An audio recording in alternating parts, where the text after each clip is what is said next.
Hello, I'm Lee from Data Harvest. Today I'm going to show you our infrared sensor with the EasySense 2 software for Lestage cube experiments. So we've got our own homemade Lestage cube here. Again, it can be anything you want. Some people have test tubes painted to 4 different colours or 3 different colours.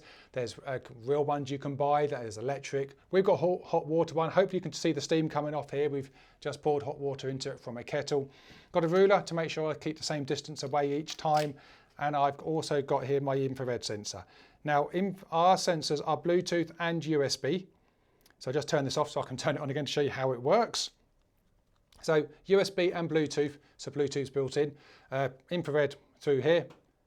On the bottom, hold it down for a couple of seconds, and we're now flashing on the front, and that's now broadcasting Bluetooth. Oops. There we go. So that's now broadcasting Bluetooth. It's as easy as that to turn it on. Now, EasySense 2 software will only pick up Data Harvest Bluetooth devices, so it won't pick up phones and everything else within the classroom as well. So before I put this on here, I'm going to put a little bit of blue tack so it keeps in the same place, and I'm going to put it on the ruler so we're about, as long as you're set distance away, it doesn't really matter. I'm going to be 3 centimetres away each time. So I'm now going to go and open the EasySense 2 software. Now it won't connect automatically. If you have USB plugged in, it will. Bluetooth, you just have to tell it which one you want connected, because what I forgot to say on the front here, there is also 6 digits on the front, which is a unique number for each of the Bluetooth sensors. So it always comes up with the name of the sensor, and then it'll come up with the number afterwards as well.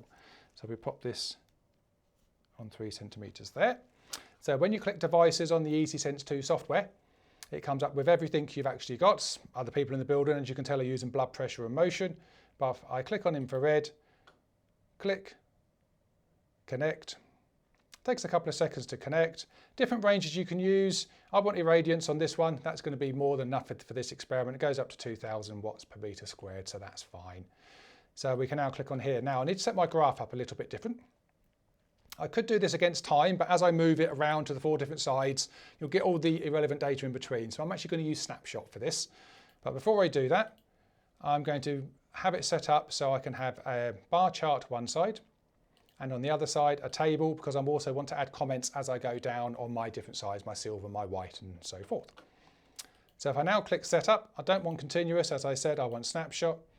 All I need to do, I don't want to be prompt for a reading on this, because I'm manually going to put in, well, write the comment next to it of what colour we were using. So we can now go and click start. You can see we're having a live reading just here. So to start off with, this is matte silver. So I can now take one reading, double click here. So we can have matte silver on there. So we now move this round.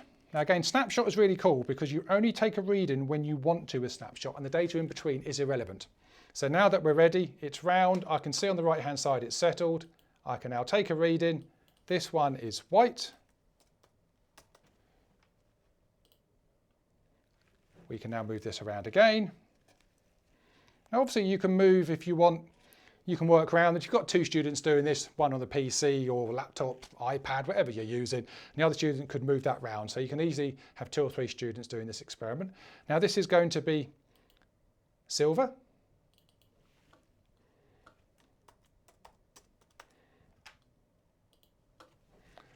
And the last one we're going to do is matte black. There we go. So we now take that one as well.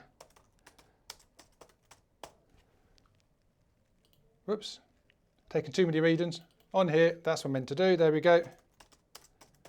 So we now have matte black on here, and we have that saved. Now took 2 readings at the end. Nah, that's okay. But as you can see, the silver and the matte black are radiating the most heat, which is exactly what you would expect. Other ways to use this sensor is great for earthquake or avalanche ones. Just get a plastic tray or a wooden box, whatever you want. Polystyrene chips or crumpled up paper within as well.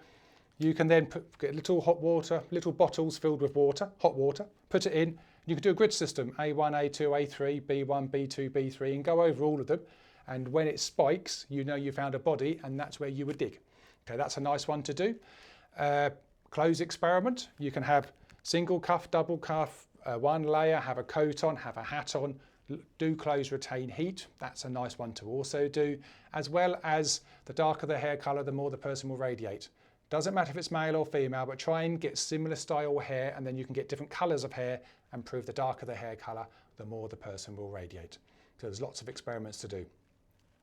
We have lots more experiments on our website through our secondary academy.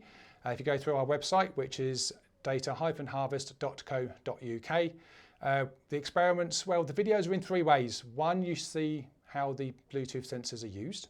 The second section is how the Bluetooth sensors work with the experiments. And the third section is how to use the EasySense 2 software. If you'd like more information, please contact us on sales@data-harvest.co.uk. Thank you very much.